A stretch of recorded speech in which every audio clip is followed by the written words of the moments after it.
Wutzelliedche von Lena Sommer. Ihr Leitsche, heit wird unser Wutzel geschlacht. Ui, ui, Sven Lever und Grieve und Knackwurst gemacht. Ui, ui. Dort kommt schon der Metzger im leunenen Schatz, Speichel so rund und die Ärmscher so kurz. Ui, ui, ui, ui, ui, ui. Flink wetzt er sein Messer und säbelt drauf los. Quietsch, quietsch. Sein Handwerk versteht er brillant und famos. Quietsch, quietsch. Die Magd holt Gewärz, die Mama schneit Speck, die Kinder, die hupsen und tanzen im Eck. Quietsch, quietsch, quietsch, quietsch, quietsch, quietsch. Im Wäschkessel tanzen, es wellfläscht die Wäscht, joche. Der Papa guckt zu und ist stolz wie ein Fest, joche. Charmant, tolerant, liberal und kordial, so schickt er 2 Pindelscher naus ins Spital. Joche, joche, joche.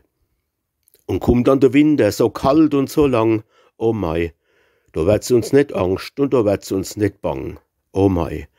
Vom Wutzel die Wäscht, von der Rebe es Blut, die spediert und gragelt und spektakelt sich's gut. Quietsch, quietsch, ui, ui, oh mei.